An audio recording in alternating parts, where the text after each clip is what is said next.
Strange and amazing items are discovered often, but figuring out what our ancestors were up to is pretty tough. Especially when all you have are just some rusty cups and cave drawings. It's no surprise that even the experts in lab coats sometimes make mistakes. But it's not just about dusty plates and huge stones. Sometimes there's even humans with large heads. So grab your digging tools and let's travel back to ancient times to explore incredible societies that even scientists can't fully explain. Sardinia may look idyllic now, but I'm not gonna lie, I wouldn't fancy visiting it 3,000 years ago. Rumor has it, terrible giants roamed around this island back then. People even talk about finding human skeletons over 13 feet tall there, although nobody's ever shown anything to prove it. But the stories will make you wonder because some weird stuff has definitely happened. In 1974, over 5,000 pieces of broken stone artifacts were found in a part of the island called Monte Prama, but instead of being displayed in a museum, they were locked up in an underground vault for about 30 years. Sounds a bit suspicious, doesn't it? When they were finally displaced in 2005, scientists put the pieces together to find statues of 38 giant men standing 8 feet tall. Not quite as tall as the legendary skeletons, but still pretty huge. It's thought these statues were made by the Nuragic people, who lived on the island a long time ago. Besides giant statues, they also built over 8,000 massive stone buildings. Perhaps Nuragic weren't giants themselves, but they definitely liked their things big. I do too. I like a big number of likes on our videos. That would be pretty great. Thank you if you liked this and subscribed. Now back to the video. You and I are pretty smart, but we might not be the smartest humans ever. Actually, we might not even be the smartest species. Since 1913, some skull fossils found in South Africa have hinted at a possibly smarter contender called Boscop man. This human-like species might have lived as recently as 10,000 years ago. Their skull suggests they had really big heads, which means their brains could have been 30% bigger than ours. Wow! Their average IQ could have been around 149, making them among the smartest 0.05% of people today. But if a Boscop brainiac was so much smarter, why are they not around and we are? Well, bigger isn't always better, you know. Our brains are a lot bigger than our ape relatives, mainly in the prefrontal cortex. This part helps with high-level tasks like making decisions, remembering things short-term, and being aware of ourselves. The parts of the brain that handle our senses and movements haven't really grown much. So, maybe the Boscop spent too much time dwelling on the past rather than doing practical things like hunting. But this is all just guessing. We really don't know what happened to these clever cousins of ours. Some people even argue that Boscops weren't any different from us, with the only evidence being parts of skulls. The jungle is huge. Did you know the Amazon rainforest is home to about 30% of all the world's plant and animal species? That's impressive. However, the history of one native species, humans, has long puzzled scientists. The mysterious Kardashev people lived here for hundreds of years and then vanished around 1400 AD. People thought the Amazon only had a few scattered tribes, but recently we discovered big, unusual shapes in the ground called geoglyphs. These might look like simple shallow ditches, but they're actually the remains of a vast civilization that spread over 5,000 square miles and includes about 450 markings, some as wide as 1,300 feet. That's insane! They likely contained ceremonial buildings and could have hosted up to 1 million people as recently as 550 years ago. Thanks to new technology like LiDAR, which uses a safe laser to map the forest without harming it, we can explore deeper. In 2019, some scans showed miles of raised roads and pathways and even pyramids over 70 feet tall. They found 26 separate settlements, 2 of which were at least 250 acres each. Damn, that's like 330 soccer fields. It's not certain what happened to the Kardashev people. Maybe European conquistadors drove them out. Maybe the most baffling ancient civilization is one we've never actually found a trace of. Yep, I'm talking about Atlantis, the grand city that supposedly sank into the ocean. The first mentions of Atlantis come from the ancient Greek philosopher Plato, who talked about a great city near the Strait of Gibraltar. But for ages, everyone just thought Plato made up Atlantis as a perfect version of his own Athens. So why, about 12,000 years after it supposedly vanished, do we still wonder if it might be real? Well, in the 19th century, U.S. Congressman Ignatius Donnelly wrote a book giving 13 reasons why he thought Atlantis was more than just a myth. Then, in 1965, some folks thought they actually found Atlantis when they discovered the Richat structure, a massive 25-mile-wide dome in Mauritania, Africa. It's so big that you can see the whole thing from space.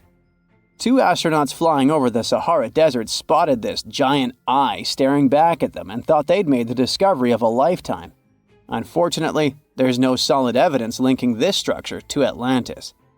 It's believed to have formed from volcanic activity about 100 million years ago. But it does look suspicious, doesn't it? Still, we're no closer to knowing the truth. Imagine going back to about 3,300 BCE and finding yourself in South Asia. Welcome to the Harappan civilization. These people were way ahead of their time. They had cities like Harappa and Mohenjo-Daro, complete with baked brick houses, sophisticated drainage systems, and even public baths. This place might have had over 5 million people, making it one of the densest regions at the time. They also invented a system of standardized weights that was incredibly useful for traders. And trading they did. These people had connections stretching all the way to the Middle East, thanks to their great skills in metallurgy. They even had a form of ancient branding. The seals were used to stamp clay on tray goods. Despite being so advanced with a thriving urban life, there's a whole bunch of mystery shrouding their language and script. We've got bits and pieces of their writing, but no one's deciphered them yet, even with all the technology we have today. We also still don't know how exactly their society worked. It looks like they didn't flaunt their social status as much as other civilizations. No grand palaces or massive monuments. Instead, their largest buildings might have been granaries. They sure were practical. Unfortunately, all good things must come to an end. Around 1800 BCE, this bustling civilization started to decline, possibly due to shifts in river patterns. As the environment changed, the Harappans packed up, moving towards more hospitable lands. Ever heard of the Minotaur? The beast with a bull's head and a man's body, hunting the bravest travelers in a massive maze. Well, this wasn't just any old tale. It was one of the most popular dramas of the ancient world. And it was inspired by this place, the island of Crete. The Minoans lived here during the Bronze Age. They had stunning palaces, amazing frescoes, and a culture so rich it still fascinates historians to this day. They built places like Knossos, which was so complex with its multi-story buildings and elaborate hallways that it might have inspired the whole labyrinth myth. Their engineering was so ahead of its time that even their drainage systems were more advanced than what many of us have today. Let me know in the comments which of these stories you find the most fascinating, and thanks for watching. At some point in its long and very interesting history, our dear planet Earth was sort of snoozing, just doing its planetary thing, spinning around the sun. And then, bam, life starts getting fancy. Plants and animals start strutting their stuff, showing off their complexity. Fast forward a bit, about 65 million years ago to be exact, and a cosmic disaster strikes, or at least that's what we presume. An asteroid probably smashed into Earth, wiping out the dinosaurs and other big animals. We can't pinpoint specifics about the asteroid, but we do know that it was extremely large and it crashed into our precious planet, creating a dusty mess that settled everywhere. You can still find remnants of that dust layer in sedimentary rocks today. If you dig beneath it, you'll uncover a whole bunch of fossils. These prehistoric creatures were living it up before the asteroid crashed the party. Think of it as the planet going on a cleaning spree. leaving a bunch of empty spaces waiting to be filled. And guess who took the opportunity? Mammals! These furry little critters were the ones to rise to fame. But why is it that this disaster became such a great opportunity for mammals? It's pretty simple, actually. With no big bullies around, they grew, multiplied, and had a population expanse. All kinds of mammals joined to fill in the blanks. Primates, rodents, basically, the whole furry gang. We're talking about placental mammals, marsupials, and even egg-laying mammals, adding some serious variety to the mix. We like to think of primates as our closest relatives here on Earth. What's their story? Well, around 63 million years ago, just a couple of million years after the dinosaurs' final dance, the primates decided it was time for a family reunion. They split into two groups, the dry-nosed primates, who became the cool monkeys and apes we know today, and the wet-nosed primates, who went off to become lemurs and aye-ayes, hey-hays. The fun didn't stop there. About 58 million years ago, the dry-nosed primates began their own little mission. One special guest called the tarsier, arrived on the scene, featuring big eyes that were perfect for late-night shenanigans. This tarsier took a different path from its primate relatives, embracing its unique niche and evolving separately. To this day, the tarsier is the only primate that feeds exclusively on meat. These little guys have a taste for insects, small birds, rodents, and even lizards. But that's not all that makes them unique. Their eyes are twice the size of their brains. Also, their heads can do a full 180-degree spin, just like an owl. Because of their features, the tarsiers are the true kings and queens of the night. With their superpower of ultrasonic tracking, they can spot their prey instantly. Plus, their legs and feet are like springs ready to launch them into action. They've got this special ankle bone called the tarsus, which gives them those epic leaping skills. Hence the name, if you were wondering. But let's leave these little critters to rest and get back to our story, shall we? About 55 million years ago, the Earth cranked up the heat, literally. This sudden hot pod was a bit too much for many deep ocean dwellers and plants to handle, and they bid their farewells. But hey, every goodbye is an opportunity for something new, right?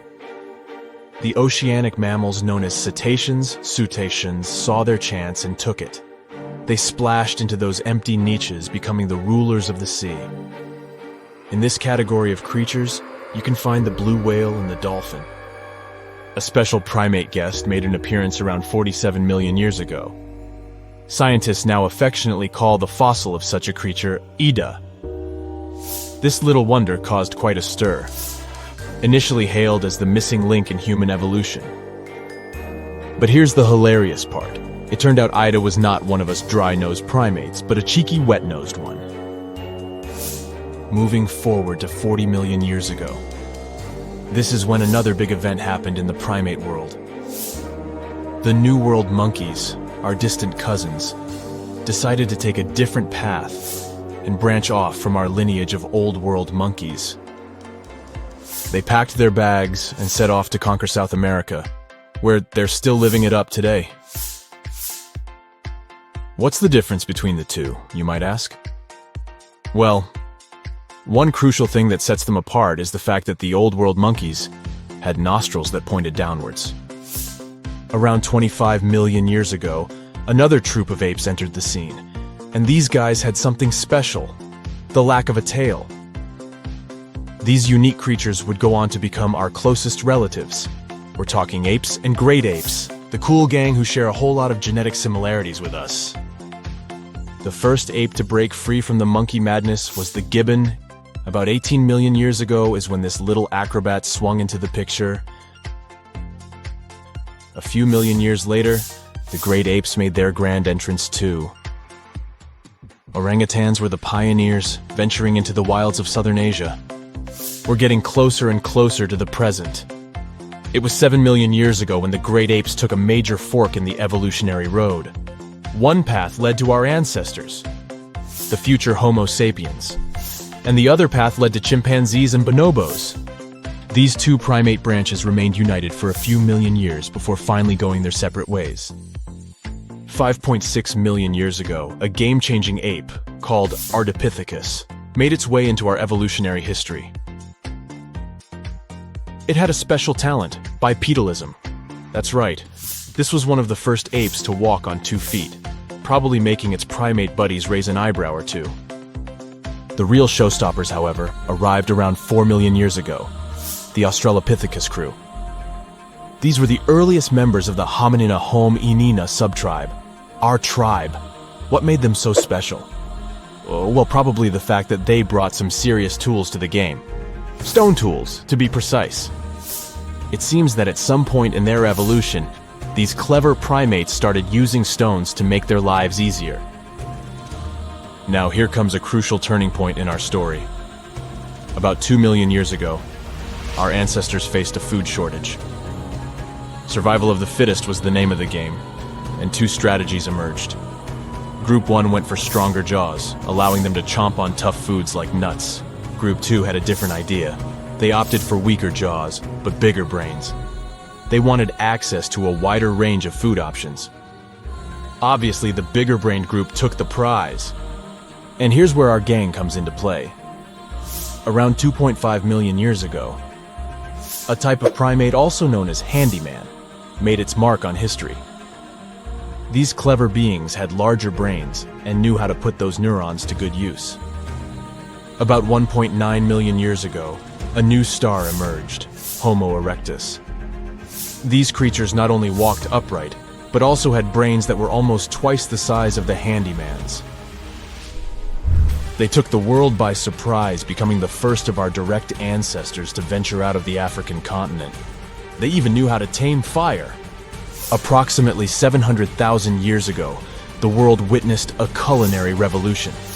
The earliest evidence of cooking appeared. And around 500,000 years ago, our ancestors decided it was time to become a bit more fashionable, donning the first evidence of clothing. Our very own species came to be just 300,000 years ago. Told you we were late to the party. But the world was never the same after the appearance of Homo sapiens, the anatomically modern humans. Alongside our other relatives, we emerged, ready to conquer the world with our innovative minds and complex societies. The exact path of our evolution remains a bit of a mystery. But what we do know for sure is that Neanderthals joined the party around at some point too. As Homo sapiens flourished, so did our capacity for language. Modern speech is believed to have emerged almost hand in hand with our species. We started expressing ourselves, sharing stories, and shaping the world with our words. So, there you have it. It took 13.8 billion years of cosmic history for humans to make their entrance. Think about it. 99.998% of the time since the Big Bang, we weren't even around.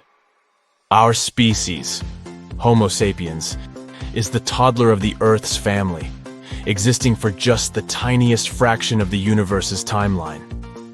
Yet, in this blink of an eye, we've managed to unravel the entire story that led to our existence. The story won't end with us. It's an ongoing saga, still being written with every passing moment. The unanswered mysteries surrounding ancient civilizations have been a source of inspiration for many conspiracy theorists. In fact, some of these mysteries are so interesting that many of us either already believe them or would like to. One thing is for sure though, none of those thousands of conspiracy theories have ever been, what's the word? Oh yeah, classified. Or have they? We're all aware that the CIA has done some questionable things throughout history for the sake of national security, but you wouldn't expect a book to be both a national and international threat. The CIA recently declassified parts of a book that talks about lost ancient civilizations and the catastrophic events that made them vanish thousands of years ago. This mysterious book was written in 1963 by a guy named Chan Thomas, and it was going to be published by Emerson House in 1965 until the CIA got involved. For some mysterious reason, they classified the book, and it was never released to the public until recently. But here's where it gets interesting. The book was declassified in 2013 due to the Freedom of Information Act, but it wasn't released to the public until 2016.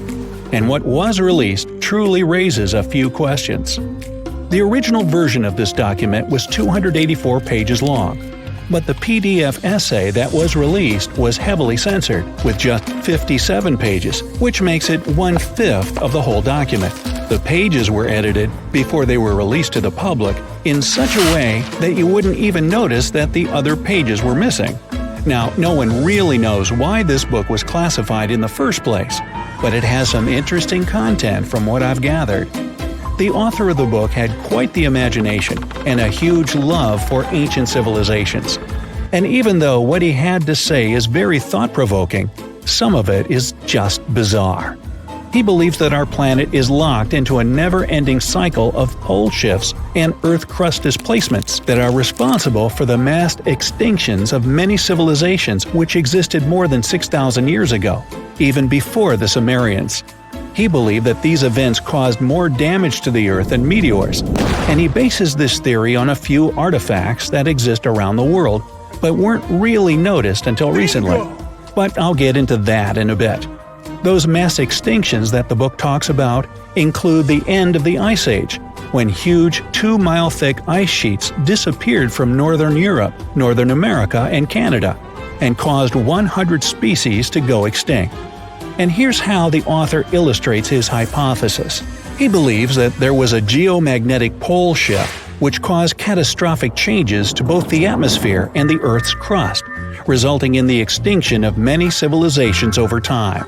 Now, even though the geomagnetic pole shift is a real thing, it doesn't just happen overnight. It happens really slowly, only about every few 100,000 years, according to scientists.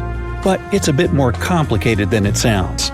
It is a well-known fact that the North Pole is somewhere above Alaska, and the South Pole is close to the middle of Antarctica. Now, these are the geographic poles, and they'll always be north and south. However, the Earth's magnetic poles flipped a few 100,000 years ago. So if you had a compass, let's say 700,000 years ago, it would instead point south and show you the Antarctic. But the author of the book has a different theory.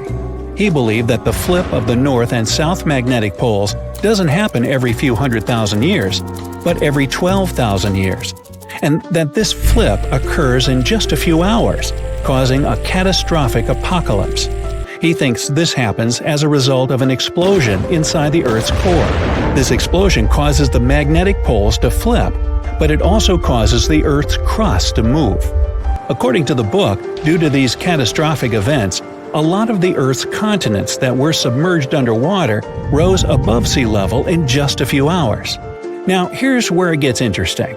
The author also states that the Peruvian Andes were beneath the ocean before the last pole shift. And even though it seems far-fetched, since the Andes are approximately 22,000 feet above sea level, there was evidence to support that claim in the late 80s. Scientists found whale bones and fossils that are said to be millions of years old on top of the Andes and the Himalayan mountains. It's also suggested in the book that the deep freeze the Earth went through during the Younger Dryas event caused the Gulf Stream to be disrupted. And he points to some interesting evidence to support that theory. Frozen mammoths were found trapped in blocks of ice with food still in their mouths. Now, this is a true mystery, because freezing cold weather is in their nature, and they were among the few animals that could truly survive in the Ice Age. So, what could have caused them to freeze so quickly? Kinda makes you go, doesn't it? The document describes the Great Pyramid of Giza as a true enigma as well. The Pyramid of Giza is made out of 2.5 million stone blocks that are placed on top of each other with great precision.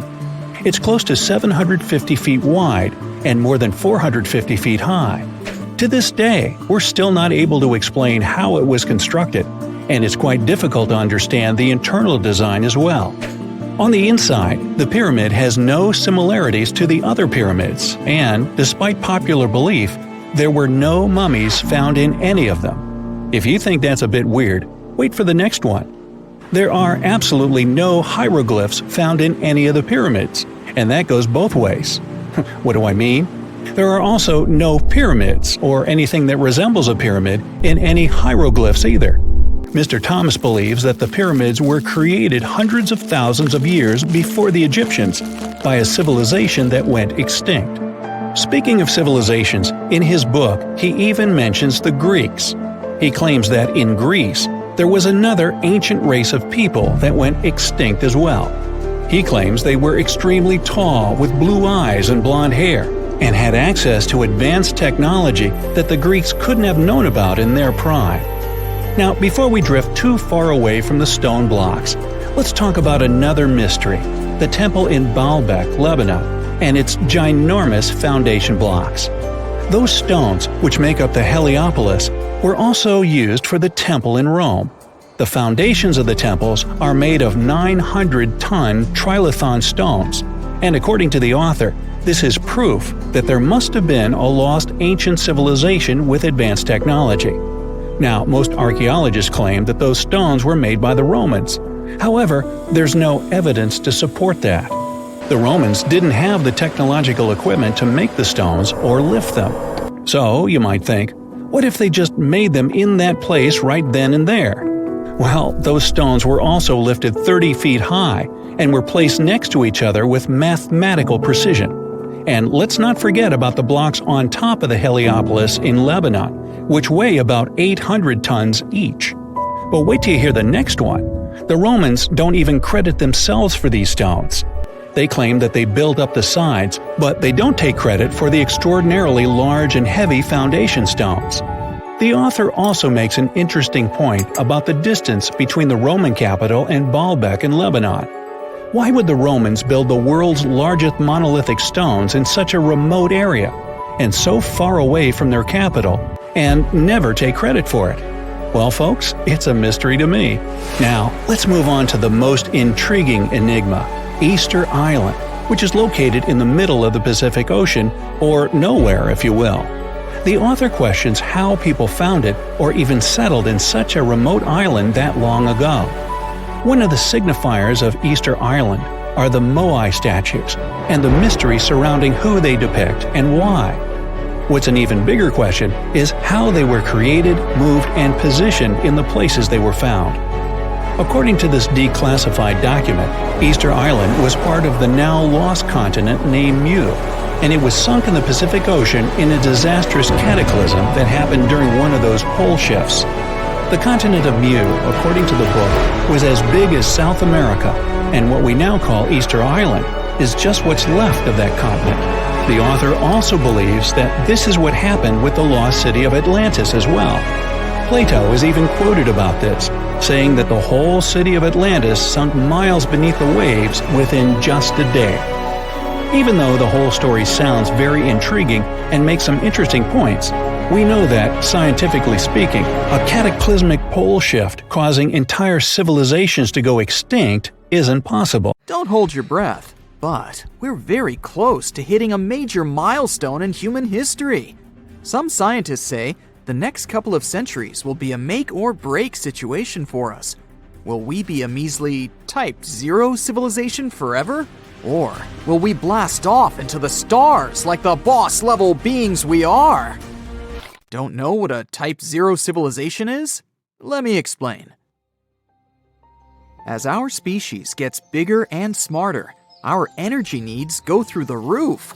And that's not just because we all want to keep our hair dryers running, but also because all our fancy machines need energy too. Our transportation devices, factories, and communication tools. The Kardashev scale is useful in measuring how advanced a civilization is, based on how much energy they've got. So far, there are 7 theoretical levels a civilization can be at, according to most specialists. I'll spare you the Google search. Some scientists have estimated that humans are at a mere level of 0.72. We're not even a Type 1 yet? The scale was invented by a scientist named Nikolai Kardashev in 1964. He created it to help look for signs of life in space through the signals it might give off. His scale has 3 main levels that show the amount of energy a civilization has access to. Over the years, other scientists added many more levels, which are even more advanced. This scale not only shows energy access, but also how much knowledge a civilization has. A Type 1 designation is when a species can gather and store all the energy from a nearby star to power its growing population. This means we need to increase our energy production 100,000 times to reach this status. Some scientists say we could reach Type 1 in 100 to 200 years. But for that, we would need to harness all the energy on Earth. It sounds amazing, but compared to what advanced societies with higher rankings can do, this is just a basic level of control. The next level of civilization is called Type 2. They can control their whole nearby star and use all of its energy. One way we might be able to do this one day is by building something called a Dyson sphere. I'll spare you the technical details, but it's like a giant ball that goes around a star and collects all its energy, then sends it back to the planet it came from. With this much energy, nothing in science could destroy a Type 2 civilization. If humans became a Type 2 and a moon-sized object was headed toward Earth, we could just vaporize it, or even move Jupiter to block it. Type 3 civilizations become energy experts and can travel through the galaxy. Humans who evolve into this type may look very different from us, like machines with both biological and robotic parts. They might even look down on regular humans. Who knows? It's unlikely you'll make friends with a Type 3 person, that's what I'm saying. These humans might also have colonies of robots that can replicate and spread across the galaxy. But there are limits to their travel because of the laws of physics, or at least those that we know today. That is, unless they invent a new way to travel faster than light or teleport through wormholes, which are currently only theories. Kardashev believed that a Type 4 civilization could not exist. That's the reason why he did not go beyond a Type 3 on his original scale. He thought Type 3 was the limit any species could achieve. Some people agree with him, but others think there could be even higher levels of civilization. Type 4 civilizations and up were theoreticized by other scientists. A Type 4, for instance, would be able to harness all the energy in the universe and even live inside black holes. This kind of technology would need to use laws of physics that we don't understand yet, and might not even have the resources to discover at this point. Type 5 is even more mind-boggling. This would be a level where beings have the power to control the universe itself. It would also exist in a world with multiple parallel universes. Humans are far from ever reaching this level, but if we take care of our planet and each other, who's to say it can't be possible one day? These types of civilizations would have the ability to travel to different universes and even be able to create our own. They have control over reality, and their population would be so large, it would be, in theory at least, indestructible. A Type 6 civilization is even more powerful.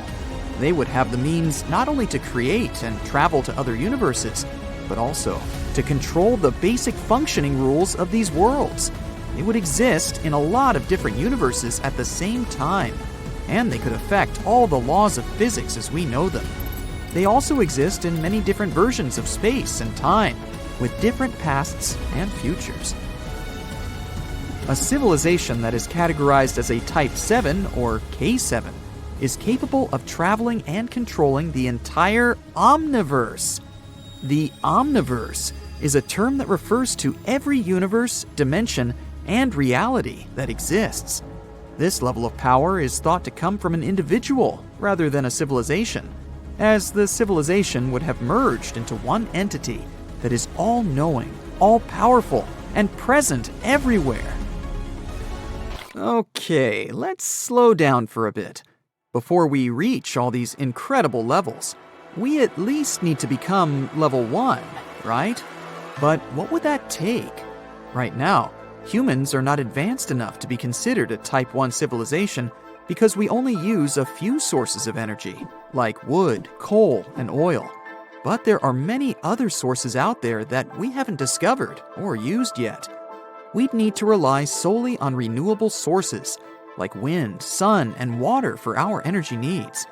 This energy would be so accessible that you might not have to pay for your power bill anymore. In a Type 1 civilization, energy would be as essential as air. One strategy would be for us to turn natural disasters into something positive. For example, we can use tsunamis to make electricity. We could rely less on construction work and use earthquakes to help us change the land. By controlling the planet's energy sources, we could also control the weather. For instance, if a certain place would be experiencing a drought, we could just send rain clouds to bring it back to life. If we become a Type 1 civilization, we might be able to balance the amount of carbon in the atmosphere and end up controlling our planet's temperature. This means that natural disasters will become easier to predict and less damaging. Additionally, we might even be able to live in places we never thought possible, like underwater, on top of mountains where it's freezing, or in the desert. So how close are we to this level upgrade? A recent study looked at the different ways we get energy, like from fossil fuels and renewable sources.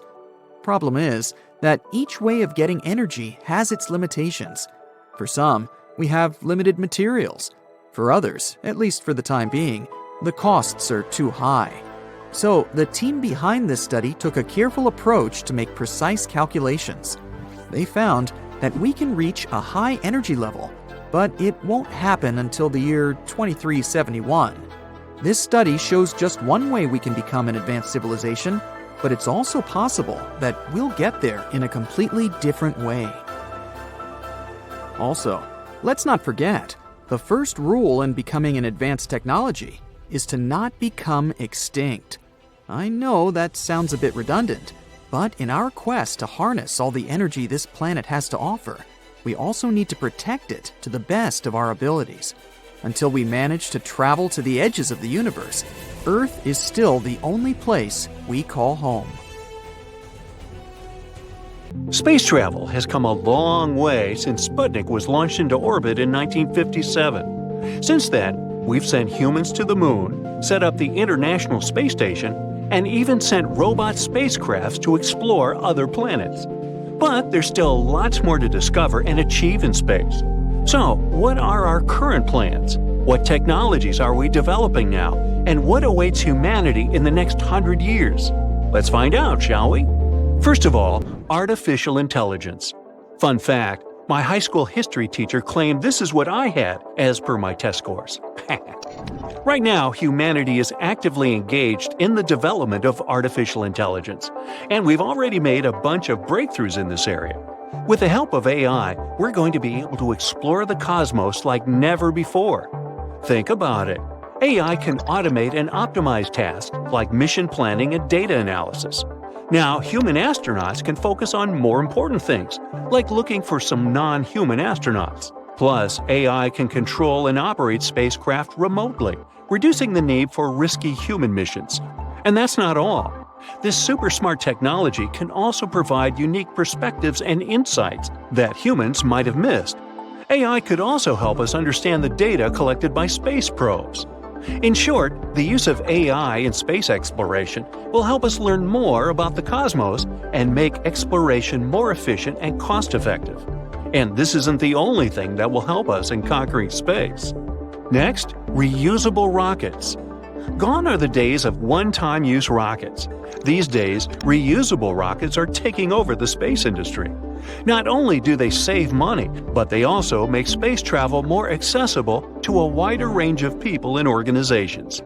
To date, the SpaceX company has created a bunch of reusable rockets, like the Falcon 9 and Falcon Heavy.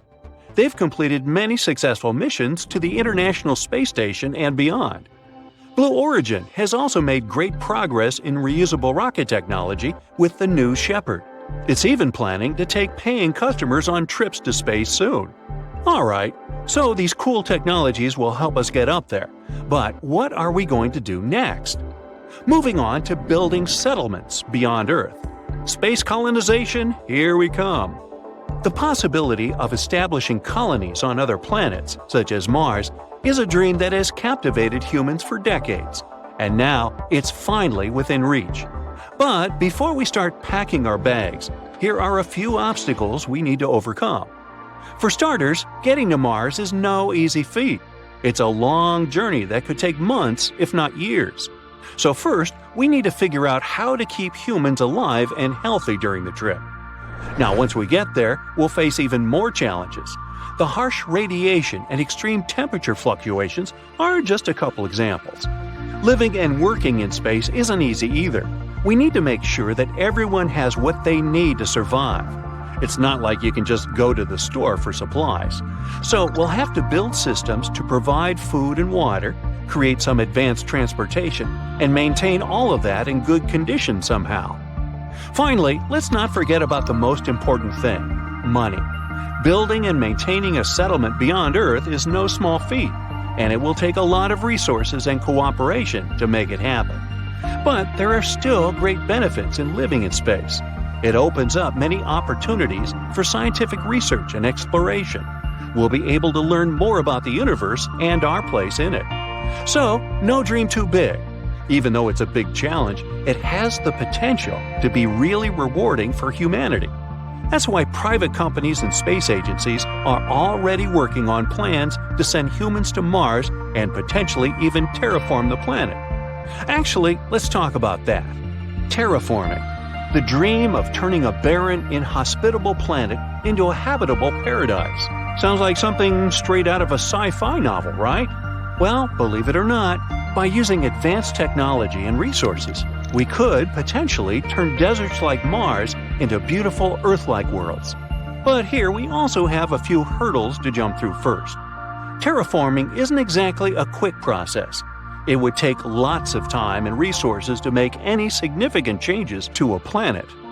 There are also some ethical dilemmas to think about.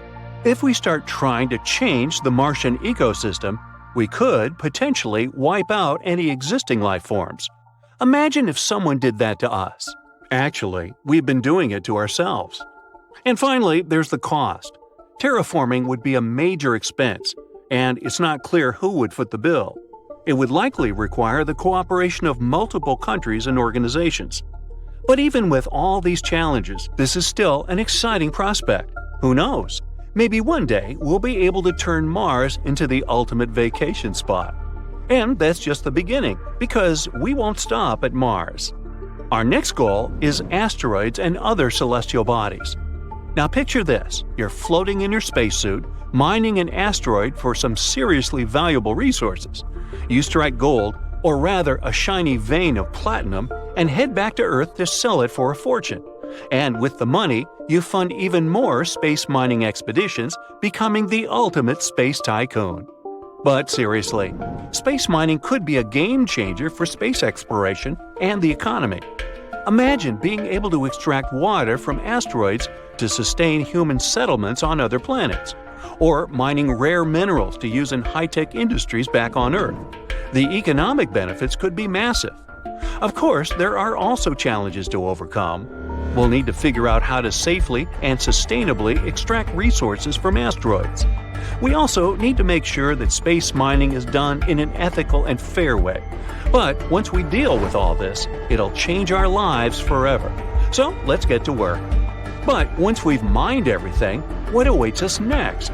For example, what lies beyond our solar system? Interstellar travel and the search for life. We've already made some amazing discoveries in our hunt for extraterrestrial life. For example, NASA's Viking landers and the Galileo spacecraft have given us some clues about it. Also, in 2022, we found traces of organic matter in the former Martian lakes. We're not sure yet, but perhaps Mars was once as prosperous as Earth. But we all know that the real excitement lies beyond our solar system. Scientists have already found thousands of other distant exoplanets, and some of them are in their star's habitable zone, meaning they could potentially support life. So our next step is to send probes or even humans there. Imagine being the first person to set foot on another planet, discovering microbial life, or maybe even a more advanced civilization. Talk about out of this world. And maybe, one day, traveling to another star system will be like a regular road trip, except instead of a minivan, you're in a spaceship. And instead of stopping at a rest stop, you're stopping at a new planet. Sounds awesome, doesn't it? Right now, there are a few ideas about how we might make interstellar travel a reality. One possibility is the use of wormholes. These hypothetical tunnels in space-time could potentially allow us to travel vast distances in a shorter amount of time. It's like taking a shortcut, except instead of cutting through someone's backyard, you're cutting through the fabric of the universe. Pretty crazy, huh? Another option is antimatter propulsion. This involves using antimatter, which is the opposite charge of our regular matter, as fuel for a spacecraft. When it comes into contact with regular matter, it releases a huge amount of energy. Imagine your car's gas tank being filled with antimatter instead of gasoline. That's going to be a powerful ride for sure. Of course, there are still lots of challenges to overcome before we can make interstellar travel a reality. But let's hope that one day we'll all be able to pack our bags and hop on a spaceship for a trip to the stars. Anyway, the future of space travel is looking bright. With all of these advancements in technology, we're excited to see what feats of exploration the future holds. There are probably 36 other civilizations hanging out in the Milky Way, and over 170 billion galaxies, give or take, in the observable universe. Conditions for life are all over space. So, where is everybody? Nuclear physicist Enrico Fermi came up with this exact same question during a lunch break with his colleagues in 1950, leading to one of the most unsettling paradoxes in the universe. Even though there's a huge probability of extraterrestrial civilizations existing, we still haven't found any clear evidence of them. One possible explanation comes from the zoo hypothesis. It suggests that advanced extraterrestrial societies exist and know exactly who we are and where we are, but intentionally choose to stay hidden. They're just observing human quirky behaviors, as if we're in some kind of a cosmic wildlife park. But their intentions could be much darker. If you're a Star Trek fan, you probably remember the main rule for Federation members. Starfleet officers shouldn't contact species that are not advanced to avoid messing with their development, even if it means risking their own lives. Now, even though it's fiction, this rule perfectly captures what the zoo hypothesis is all about. Beings from other corners of the universe see our planet as a cosmic zoo with one-way bars. They can watch us brushing our teeth in the morning or walking our dog, but we can't catch a glimpse of them. In this theory, non-terrestrial life forms deliberately keep their distance from us, sticking to a hands-off policy agreement in the vast cosmic neighborhood. It's like those super smart beings agreed that we needed to have the freedom to shape our own future and destiny, following our own path of development without external contamination. The idea is that these super advanced civilizations could be like, 500 million years ahead of us, which would explain why we haven't seen any signs of them. And maybe it's better this way, as humans could eventually be destroyed or even assimilated by this new cosmic power, Independence Day style. As much as things like going to an art museum might be interesting to us, extraterrestrials probably wouldn't be too thrilled watching us stare at the Mona Lisa painting for hours. Interplanetary cultures might be more into buying tickets to quietly observe how we're developing new technologies, such as ultra-modern satellites.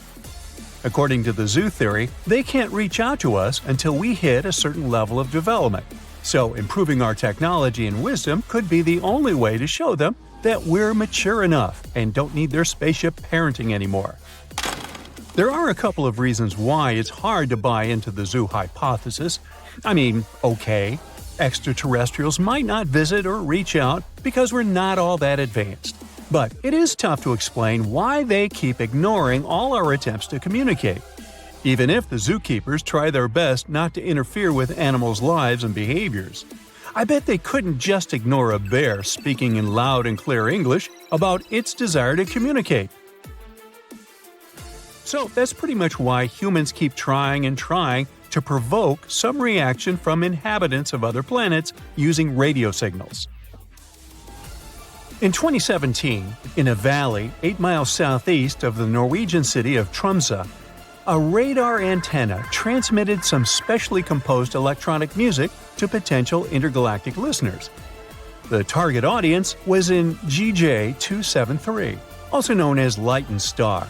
It's a runty red dwarf located 12 light-years from our solar system. Since radio waves travel at the speed of light, we'll have to wait more than 2 decades before looking for a reply.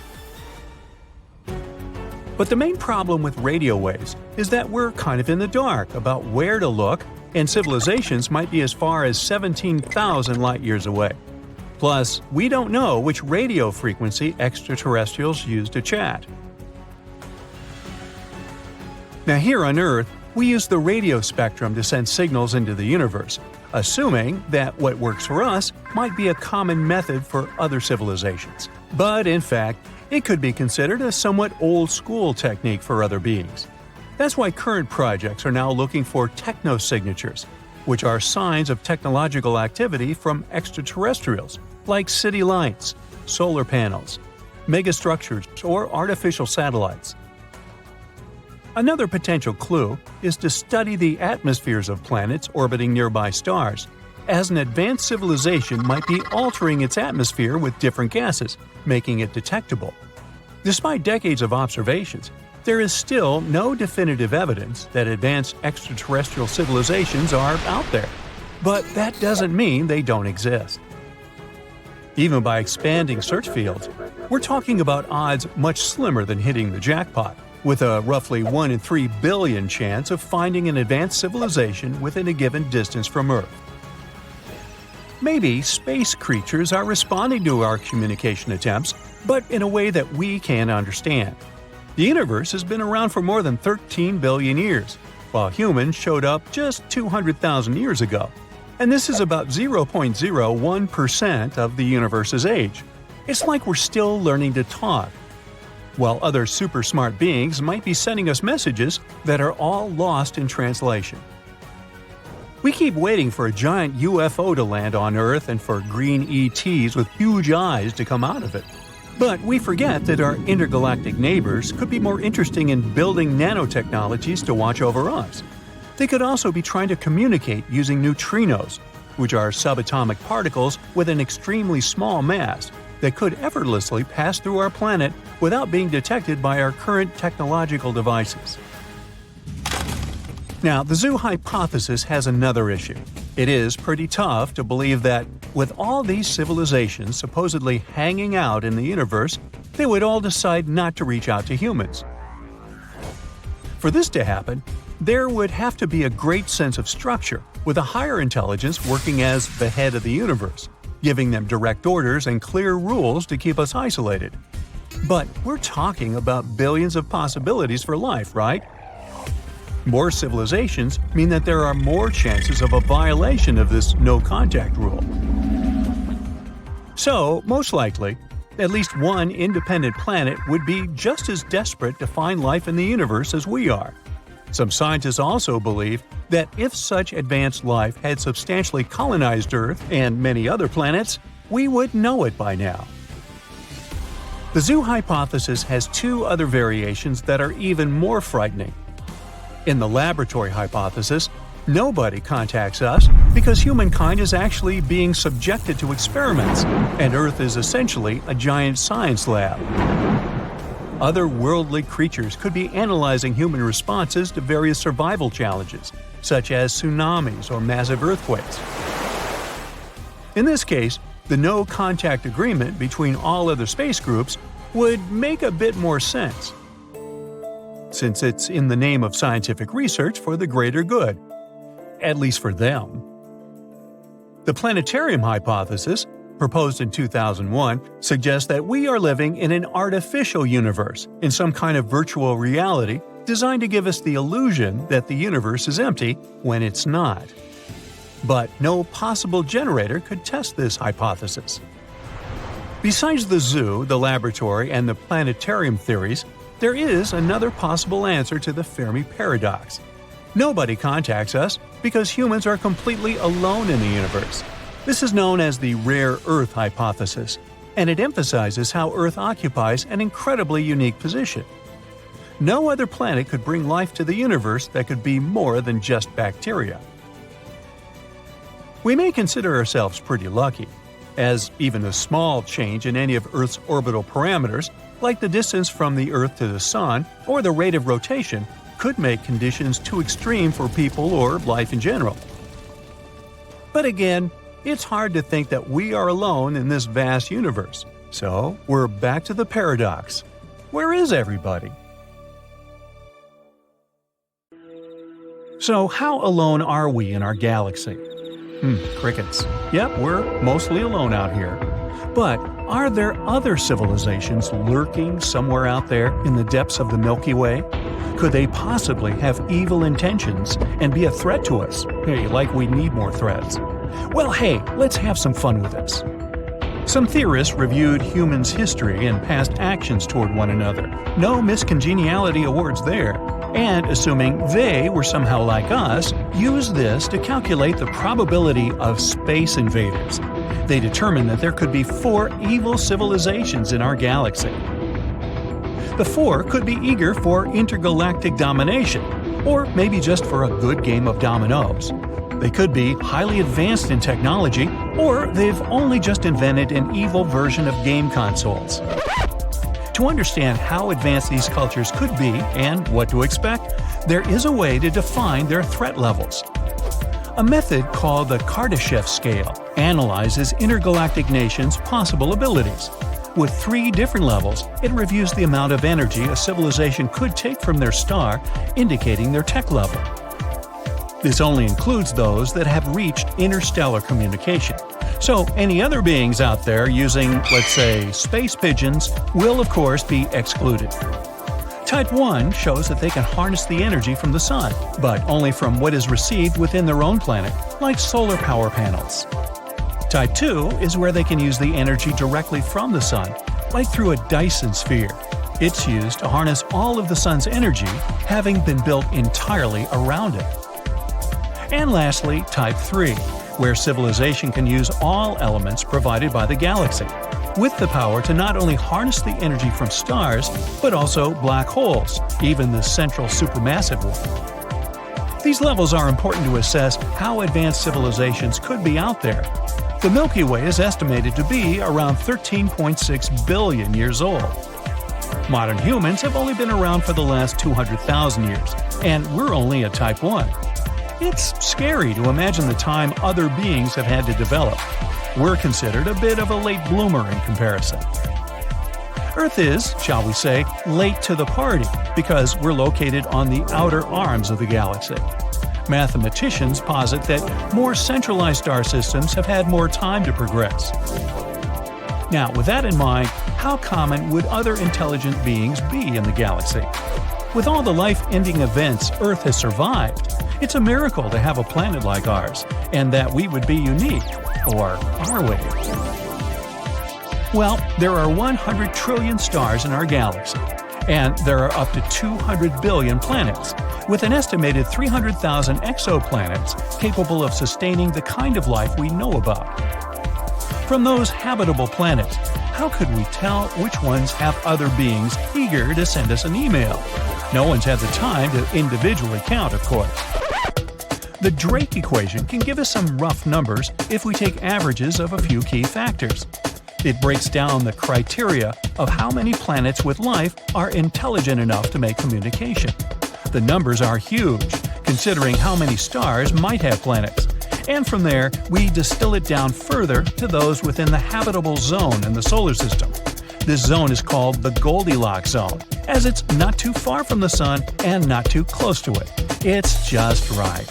We reduce the numbers even further by calculating which of those habitable planets will then be able to support life.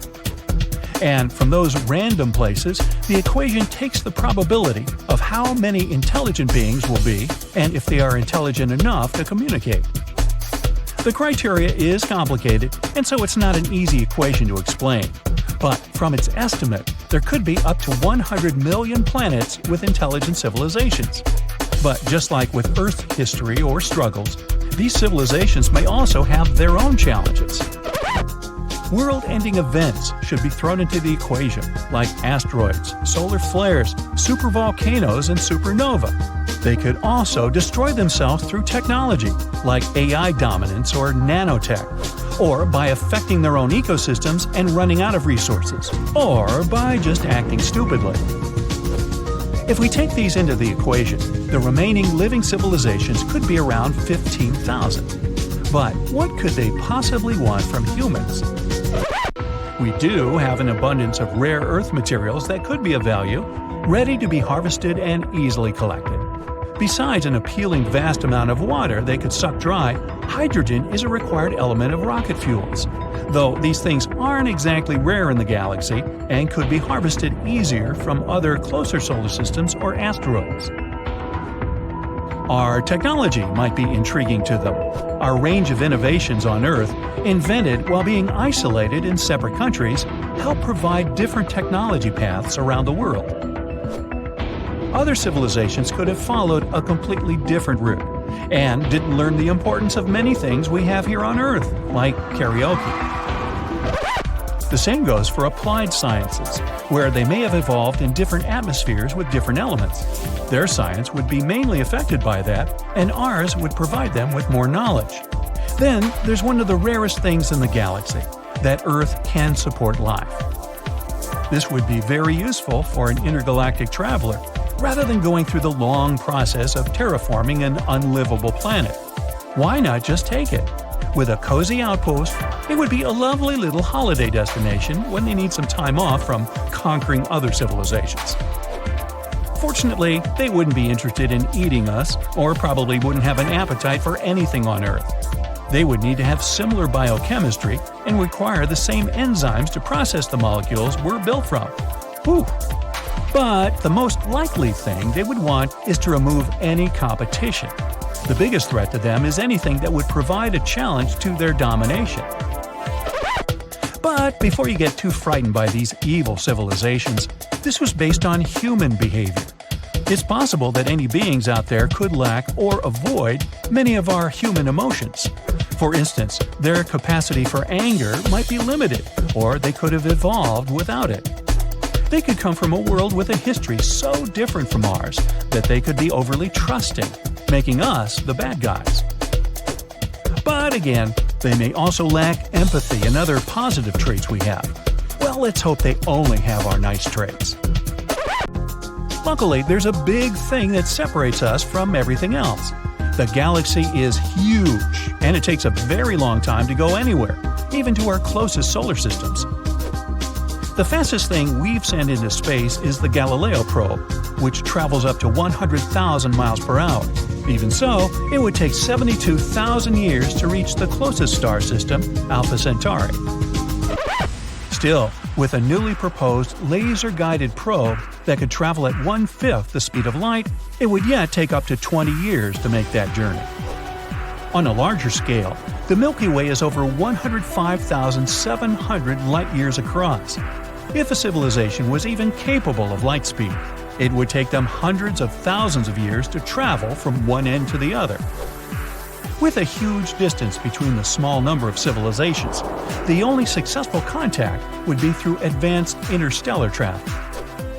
But to achieve such a long journey, the greater the mass to be accelerated, the more energy is required, so it's not likely anything too large will be sent. But they could travel here very quickly in a small shuttle, using the ability to break cosmic speed laws. They may already be here, watching us closely, or just binge-watching Netflix. They would need very advanced technology, and the number of species obtaining this is theorized to be only 2 out of the 15,000. That means there's a 1/100% chance of evil civilizations capable of visiting us soon. If they do know we're here, and they want something from us, it's likely to take them thousands, if not millions of years to arrive. So, we've got plenty of time to relax. Time for more bright side. Did you know that humans are real space people? You were born in space. Heck, even I was born in space. We were all born in space. But for humans to be here on Earth, so many conditions have to be precisely correct that it's highly improbable that we even exist. But we do.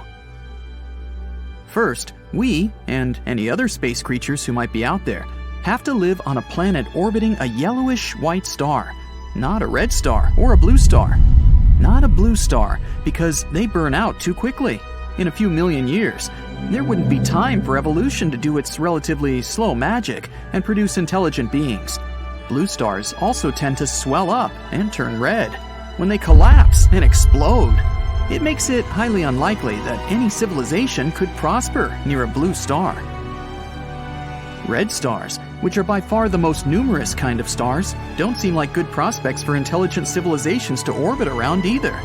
Red stars are so cold and so dim that a planet that could grow a civilization must orbit very closely to the red star, which would expose the planet to intense, deadly X-ray radiation. So, though red stars are the most numerous and appear to have many planets orbiting them, red stars are a no-go for hosting intelligent, civilized life like our own. That leaves the yellowish stars, about 10% of all stars. However, an important fact must be met before considering the possibility of intelligent life living around a yellowish star. That fact is that the yellow star must be a third-generation star.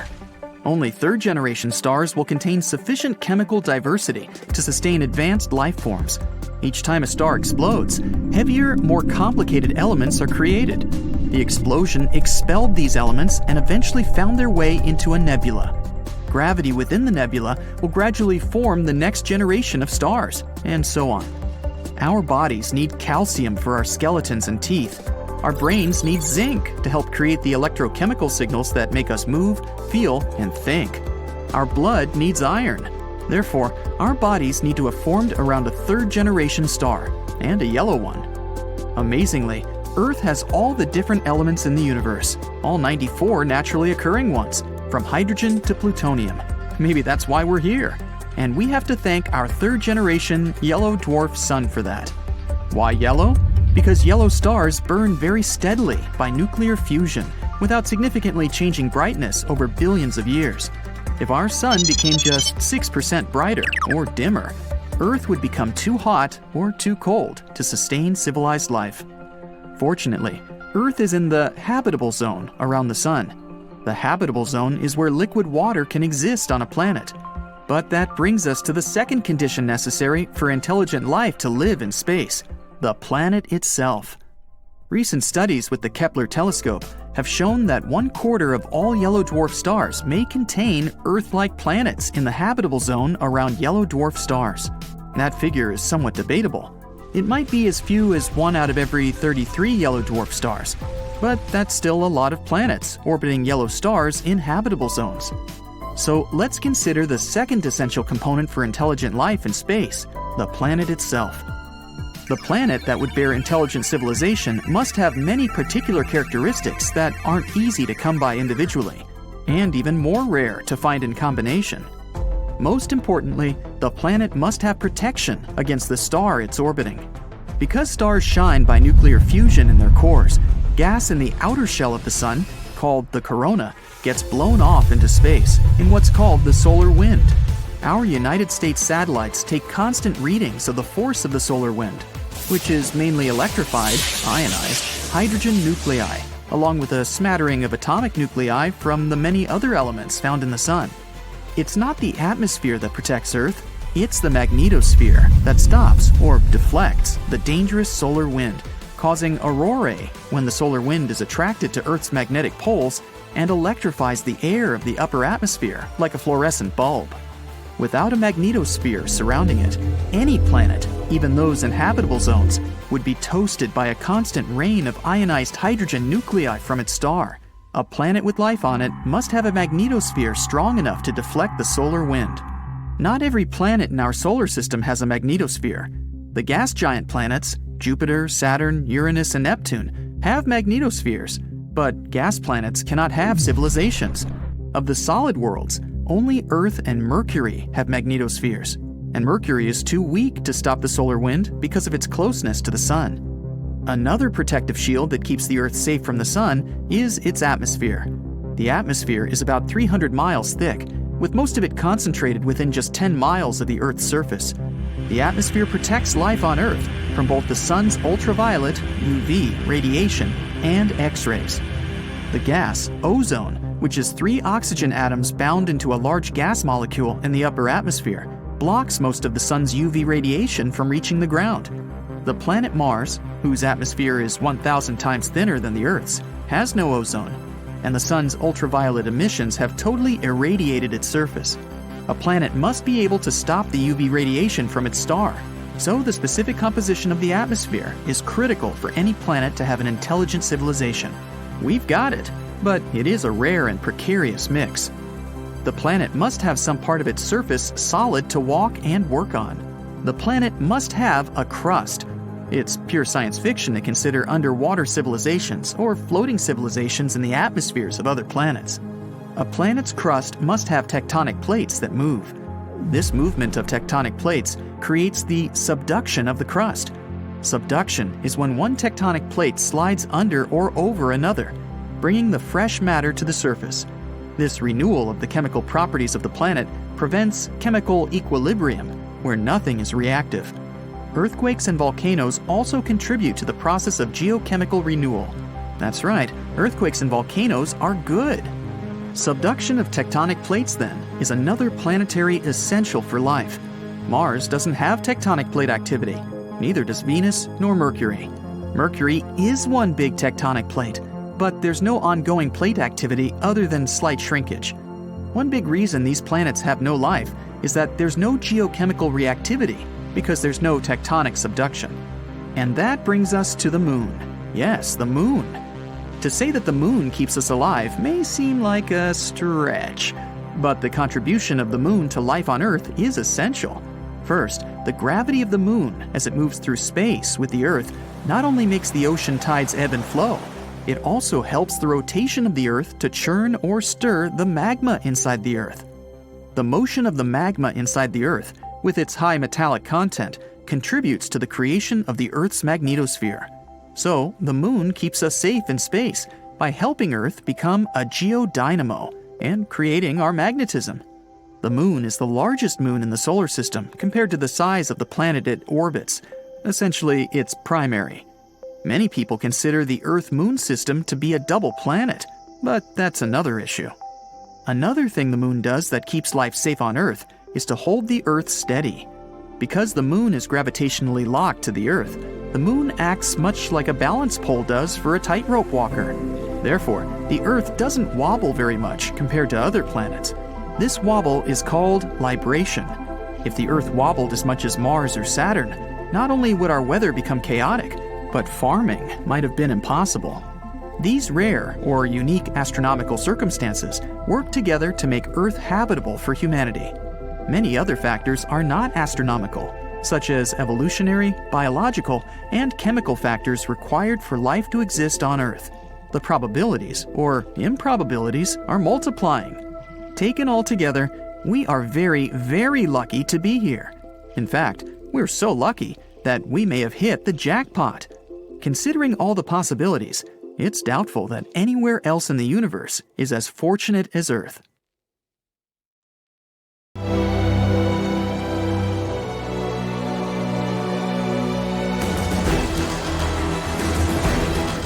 Dozens of spacecraft and hundreds of probes take off from Earth and head for our planet's twin sister, Venus. It's about the same size as the Earth and has around 80% of our planet's mass. The temperatures here are too high for humans, and it doesn't have the air we're used to breathing. But we went there because scientists recently found traces of phosphine gas, which suggests that life might be there. Phosphine comes from various microbes and bacteria, so humanity goes on this journey to discover this life. With our technology, a flight to Venus would take 3.5 to 6.5 months, but we finally made it. Spaceships are landing on the planet, and when the first humans come to the surface, they see heat-scorched deserts, lava lakes, and geysers of poisonous acid. And that's it. Scientists miscalculated the radio telescope data. Phosphine never existed on Venus. So we're going back to the rockets, and we're getting ready for a longer trip across our galaxy. The scientists believe that there's at least 36 civilizations in the Milky Way that are similar to ours. They could be living organisms completely different from us. They may have different bodies, different eyes. They may walk and talk in a very different way than we do. But an advanced civilization has several criteria: technological progress and the use of developed communication between individuals. So, these civilizations must explore space, build cities, and be able to communicate with each other as independent species. Let's look at our galaxy and find these civilized worlds. So, the Milky Way is a spiral of 100,000 light years from side to side. If a star is born at one end of it in a super powerful blast, the light from that event won't even reach the other end until 100,000 years later. There's about 100 billion stars, and near each of them, there may be worlds similar to our solar system. Let's try to find these habitable worlds using giant sieves. First, we look for stars that have a lot of iron. Such stars burn at the perfect temperature for the development of life. And the iron in the star system will help form the cores of planets that will be home to another civilization. We sift the Milky Way through our sieve. We see that there are too many stars that fit the description, so we need another filter. Now let's find stars that look like the Sun in this pile. The star must be about 100 times larger than the Earth and 333,000 times heavier. An important criterion is the age of the star. When a star gets old, it begins to expand and turns into a red giant. At this time, it can absorb the planets around it. The life of such a star can end with a huge blast that destroys everything around it. So the star we're looking for must be relatively young. Let's use our sieve again. There's fewer stars, but still that's a lot. Now let's focus on the planets. They should be in the habitable zone of the star. Not too close to a star because then the temperature would be too high for life to be born. And not too far away. Then the planet would just be an ice block with nothing living on it. The temperature of the planet must allow the water to remain liquid. Another filter is the age of the candidate planet. It takes time for an advanced civilization to develop. Based on the experience of Earth, scientists believe that it takes at least 4.5 billion years for any life form to evolve to the human level. So we're looking for planets similar to Earth or older. We use our sieve one last time, and voila!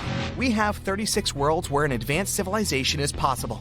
Scientists conducted this study and published it in April 2020, based on these very criteria.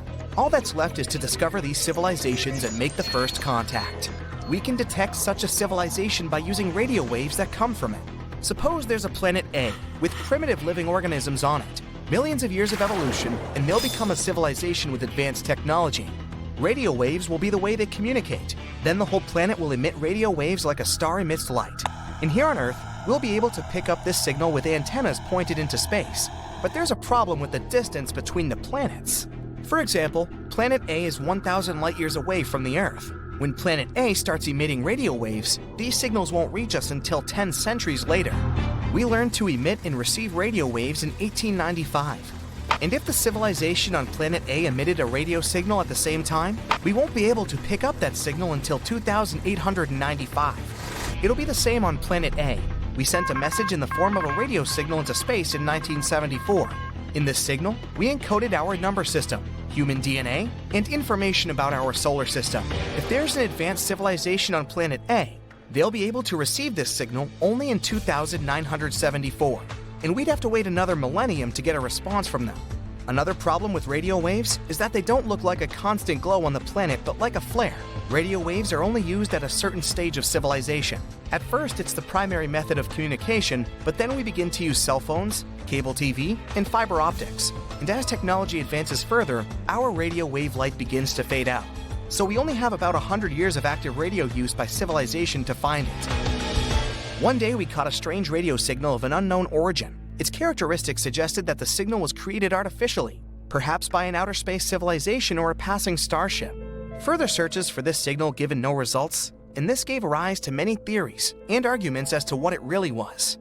It could have been a signal from Earth that reflected off a satellite flying through the sky, or it could have been the traces of a comet a few light years away. But let's assume it was a civilization from outer space, one of those 36 that probably exist. Now we need to make contact with them. So we throw our luggage into a rocket and head out in the direction of our suspected planet. Our rockets can fly at 17,600 miles per hour. That means a rocket could cross the entire United States in just 8 minutes. But even if an advanced civilization lived near our closest star, Proxima Centauri, it would take us about 73,000 years to get there. Even at the speed of light, it would take 4.2 years. So we need to solve the problem of space travel. Our scientists plan to reach about a quarter of the speed of light with a laser. A powerful laser beam from Earth will push a microscopic probe in the right direction. This probe could reach our destination in about 17 years. And in another 4 years, when the signal from it reaches Earth, we'll know if there's an advanced civilization. Another possibility for faster-than-light travel is the warp bubble spacecraft. The spacecraft would have to compress space in front of it and stretch it behind its tail. Then we'll be able to reach any point in the universe in literally a few seconds. But such travel remains a fantasy for us. Perhaps we can get to different corners of the universe through wormholes. They're shortcuts similar to tunnels, but there's one problem. These wormholes might be inside black holes. They're the most mysterious objects in the universe. They're so heavy that even light can't escape their trap. Our spaceships wouldn't stand the tension either.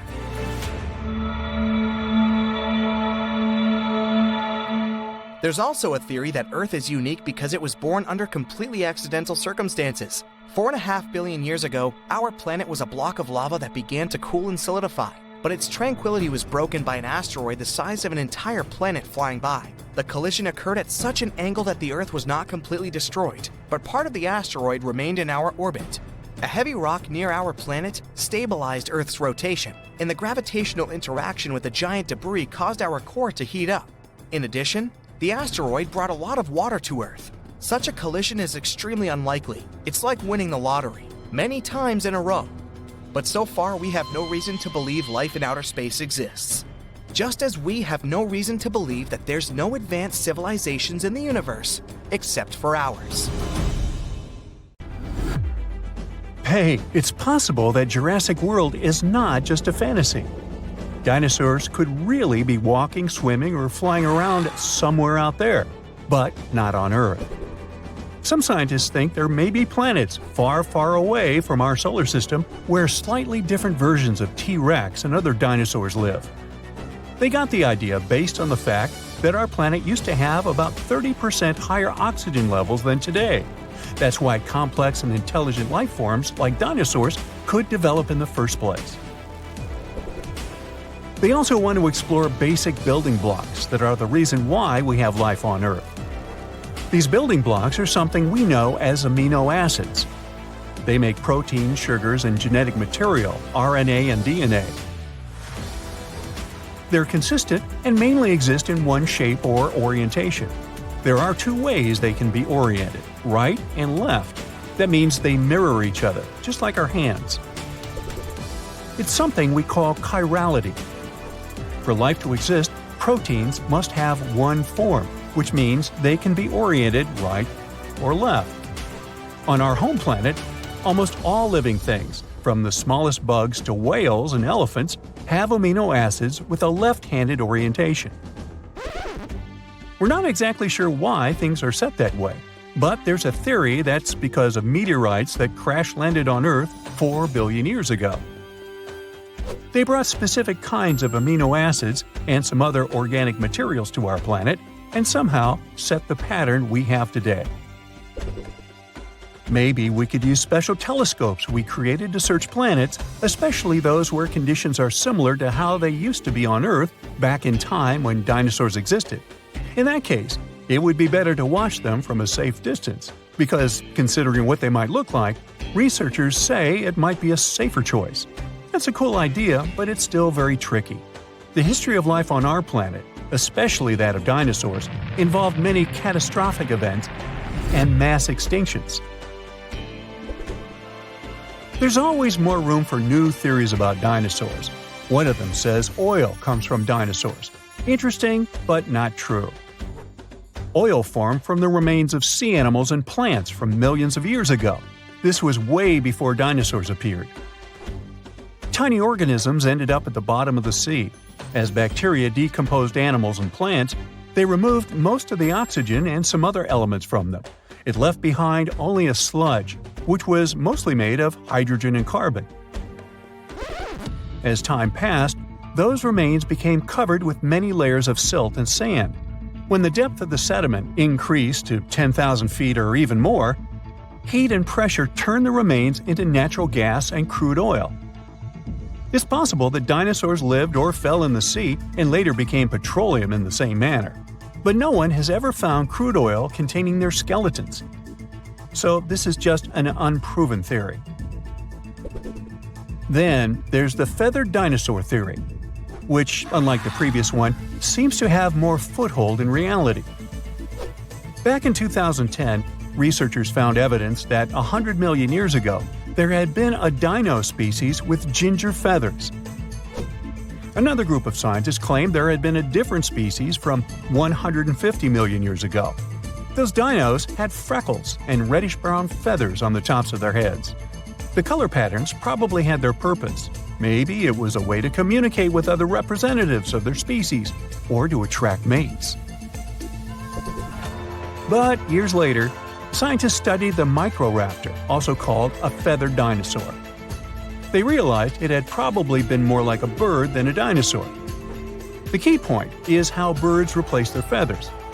Birds that fly have to replace their feathers in a specific order, otherwise they won't be able to fly very well.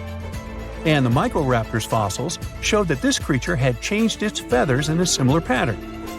So they're not really sure which category this animal falls into. Dinosaurs that had feathers shed a lot of their skin piece by piece, like dandruff. "Hey Bob, looking a little flaky there. Need a new shampoo?" Yeah, they didn't shed their skins like lizards do, as if they take off an old suit. When we talk about dinosaurs, we usually don't picture them as social creatures, more like isolated ones similar to lizards. But some researchers discovered an 80-million-year-old collection of clutches in the Gobi Desert. It means there were colonies of dinosaurs that protected their nests and guarded their young, similar to birds. Crocodiles are known for doing that too. Pterosaurs were flying dinosaurs, and pelycosaurs were fin-backed ones. Some studies have shown that these two species used their exaggerated head crests and sails or fins to get to their potential partners. There are many theories about their crests and what they were needed for, though. Some experts believe that was how dinosaurs regulated their temperature. Others think they needed a crest to steer through the air. It's hard to say anything for sure since their fossils are rare and they don't have living descendants. But the most likely option is that the crest had the same purpose as a peacock's tail and was used for selecting mates. The bigger the crest, the more chances a pterosaur had to get a partner.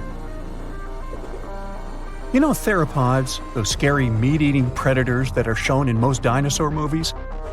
Well, they might have enjoyed eating plants way more than tearing flesh. Not all of them, but it's possible that many of them weren't as fierce as we might think. Those big scary ones, like T-Rex, could be exceptions rather than the rule. The thing is, movies show these creatures to be way faster than they probably were in reality. They could probably run just a little bit more quickly than the average human runner. Scientists study the diet of coelurosaurs. Those seem to be the closest relative to birds. It was hard to figure it out because some of the dinos from this group had peg-like teeth, or in some cases, no teeth at all. To understand what they ate, researchers had to look for direct evidence and check if there was anything in their stomachs. And after they discovered certain things, including a beak with no teeth, they realized these fellas had followed a vegetarian diet most of the time. Even some famous ones, such as velociraptors, could be just innocent plant eaters and not terrifying beasts from Jurassic Park and our childhood nightmares. Over 10 years ago, scientists found fossils of a small dinosaur. It was a creature as big as a parrot with long legs. It came from a family with some of the most famous predators we know about, such as T-Rex and Velociraptor. Most dinosaurs that lived on land had 5 fingers, but later some of them ended up with fewer fingers. This new one they discovered was special because instead of having 3 fingers, which was more common for its family, it had just 1 finger with a sharp curved nail at the end of each front limb. This creature probably used this 1 finger to dig into insects' nests to feast. Even though we know all about the asteroid that wiped out dinosaurs, some have other theories. One paleontologist even had an idea that dinosaurs had possibly reached their end because they had been eating one another. This especially worked for ancestors of fierce, scary predators such as the Tyrannosaurus rex. It's possible they ate so many eggs of other dinosaurs that many species just went extinct. Once they started eating the eggs of very big dinos that we know as sauropods, it's possible they started getting bigger too. And no dinosaur mother could stop them from eating her eggs because she couldn't be around all the time. There were other big predatory animals that ate eggs, even early mammals. But in any case, later research showed dinosaurs couldn't have eaten enough eggs to have caused mass extinction. And that's all I have to say about that.